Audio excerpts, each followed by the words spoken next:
how to find distressed properties for free in any city.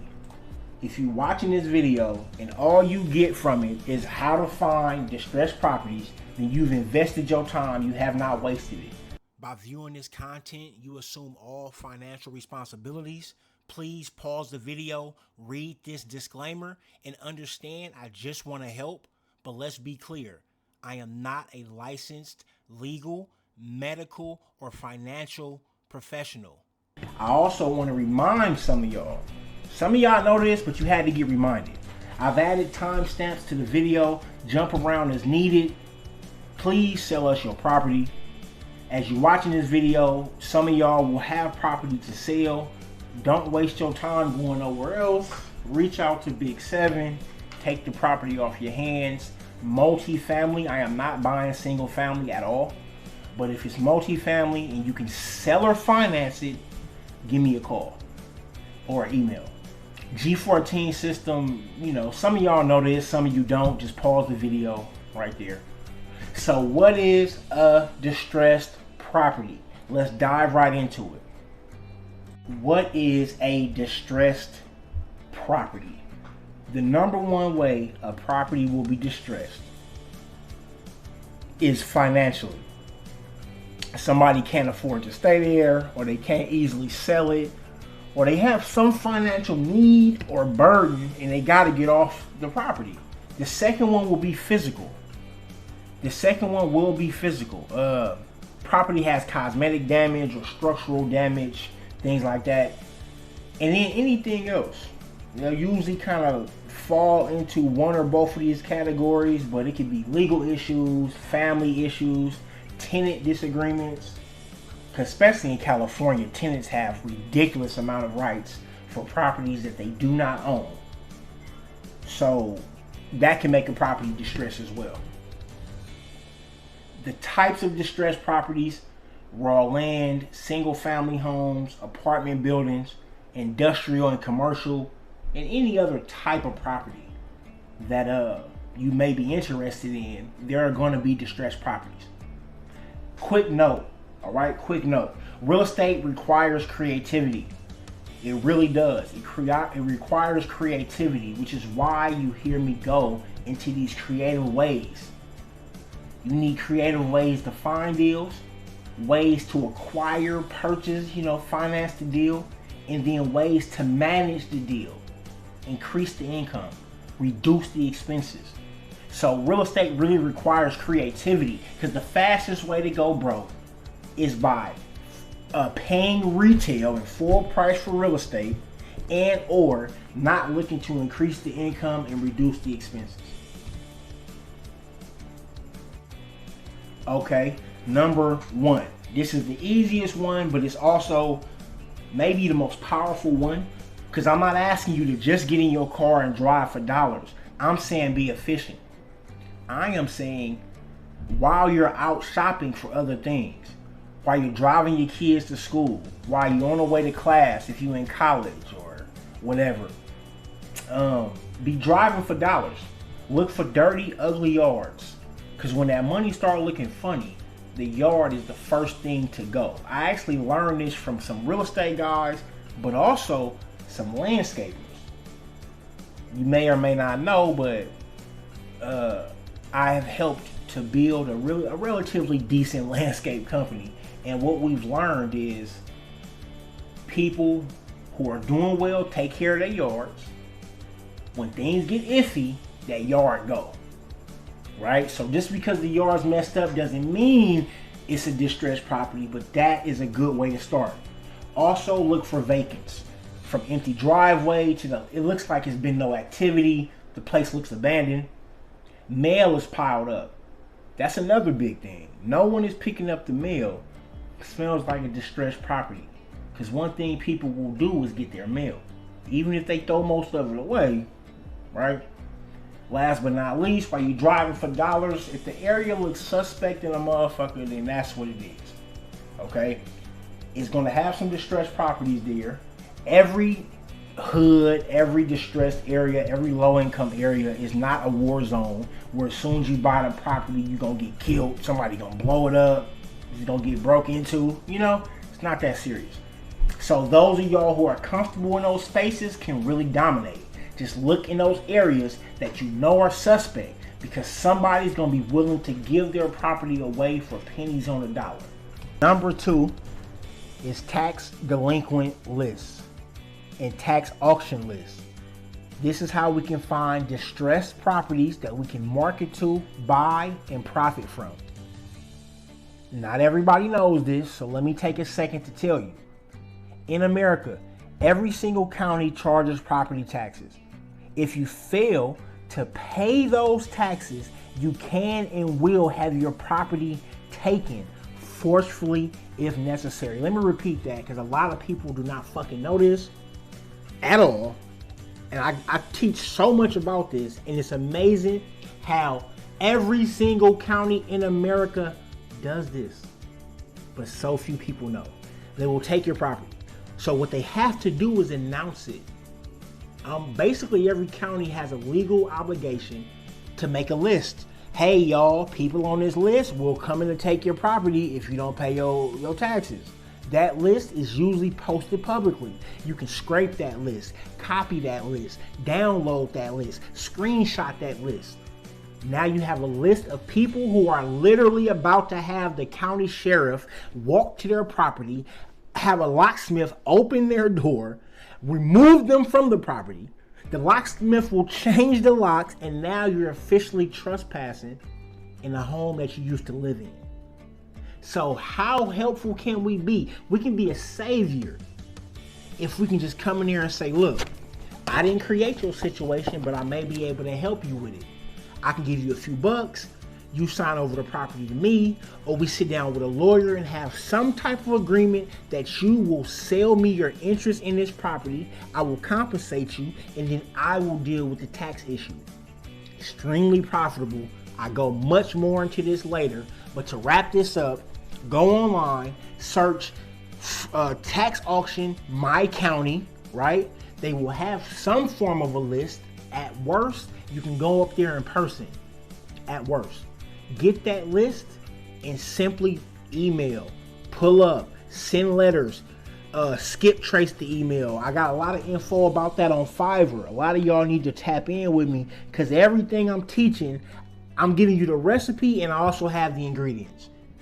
I'm not just bringing it up. I can show you step by step how to do it.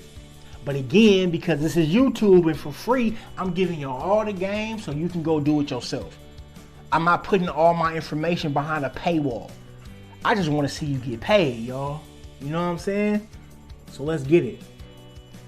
Okay, are you excited about this info? Because I'm literally for free giving you information that can change your life. I've already changed my life, but that's good for me. What does that do for you?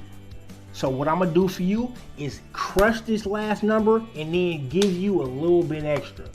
So number 3 actually has 3 separate ways. I told y'all I would give you all 3 ways. I'm actually gonna give you 5 ways. Trustee sales. So again, we're talking distressed properties. People who fail to pay their mortgage are in a distressed situation, and we can be helpful for them and for the banks or the true lien holders of the property. So a trustee sale is like this.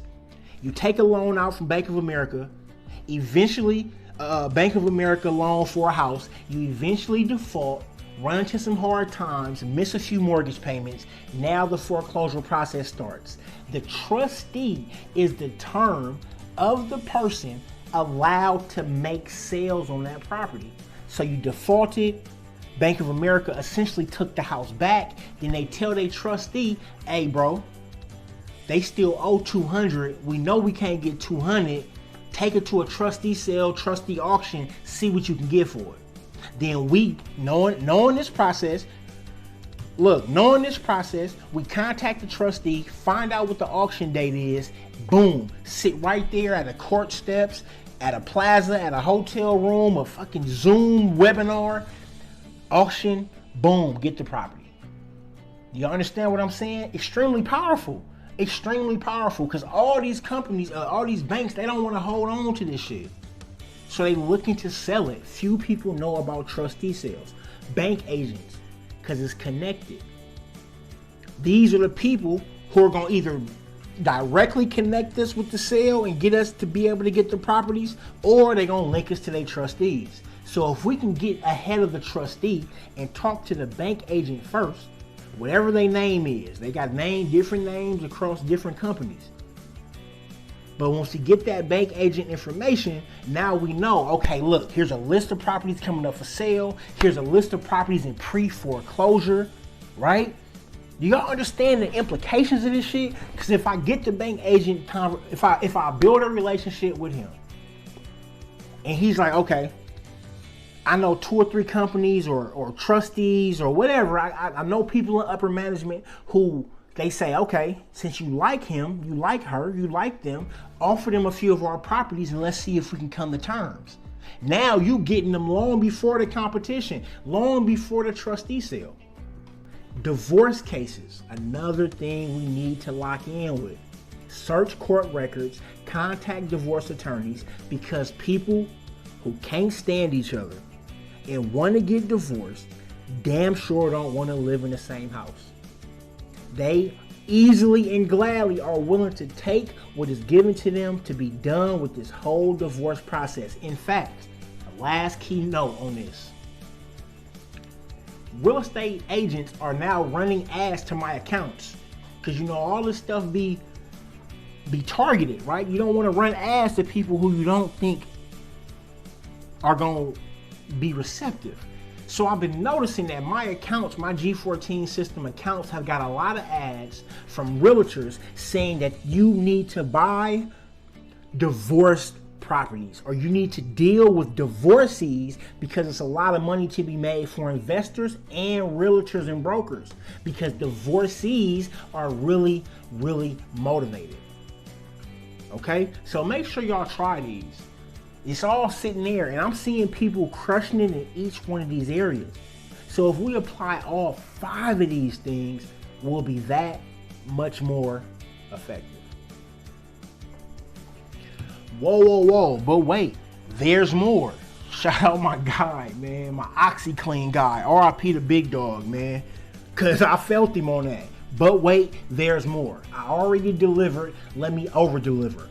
Again, if you're selling property, please send me an email. I am very passionate about this. I know y'all are too. And some of y'all have properties you just want to get that shit off your hands. If these things are true, please hit me up.